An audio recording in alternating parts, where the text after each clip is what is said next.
Welcome to Revelation Unraveled. I'm your host, William Tapley, also known as the third eagle of the apocalypse and the co-prophet of the end times. A lot of my subscribers have been asking me about the Boston Marathon terrorist bombings. And so far I have declined because that warning to America is really obvious to just about everybody. And it is not my job to reveal the obvious. My job as a co-prophet is to explain the hidden prophecies as found in the Bible. For example, in Revelation chapter 7, verses 9 through 17, that is a prophecy about nuclear war. And I want to talk about that prophecy on this program. And the reason is because that passage was read in all Catholic churches throughout the world this past weekend. However, I doubt very much if your pastor commented on the passage as a nuclear war warning. And yet that is exactly what it was. I know in my own church, Father O'Brien did comment on it. And he did make a few very interesting comments, but not about the prophecy as it refers to us in our own time, and that is that we will suffer through nuclear warfare. So let me read this passage, and I will try to explain it as I go along. And as I say, this is chapter 7, starting with verse number 9.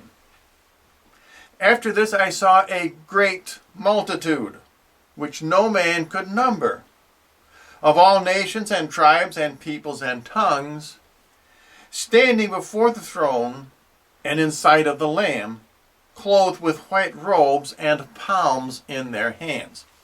Now in my church, Father O'Brien made the very telling comment that this is an answer to Jehovah's Witnesses who say that only 144,000 will go to heaven. Obviously in this passage, John sees a number that he cannot even count. Now, elsewhere in Revelation, John counts up to 200 million. So we know that this number must be greater than that. And this is undoubtedly in the billions. And we know that this group consists of martyrs. That's why they wear white. And that's why they are holding palms. So we need to understand that there will be a great many people in heaven, but they did not necessarily die a natural death. And John continues in verse number 10. And they cried with a loud voice, saying, Salvation to our God who sits upon the throne and to the Lamb. And all the angels stood round the throne, and the ancients and the four living creatures. And they fell down before the throne upon their faces, and adored God, saying, Amen. Benediction and glory and wisdom and thanksgiving, honor and power and strength to our God forever and ever. By the way, I should mention that I am reading from the Catholic Bible. This is the Duane Reims translation. And one of the ancients answered and said to me, These that are clothed in white robes, who are they and whence came they? Now this is a very interesting question.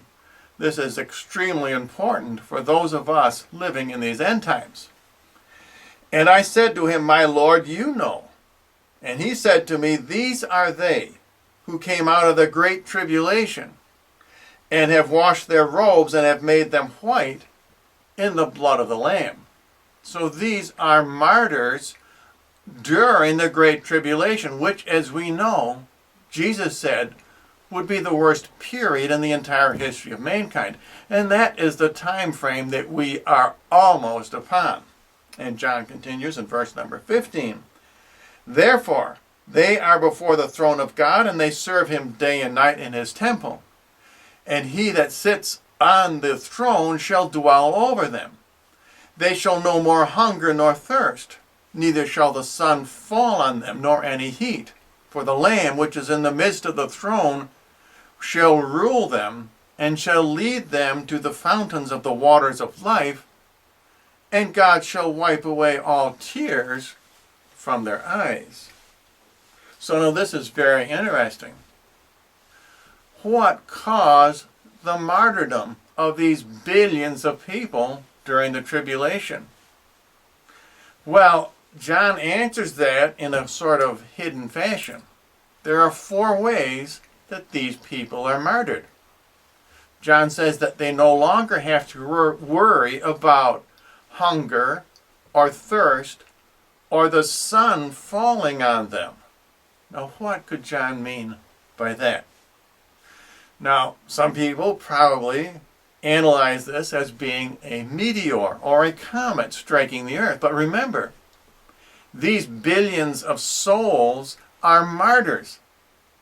And if they had been killed by a comet or a meteor, they would not be martyrs, because that would be from the hand of God. So this sun, which kills them, must be symbolic.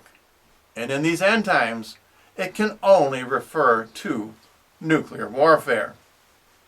In fact, the sun is a nuclear power plant. So this is a very apt description.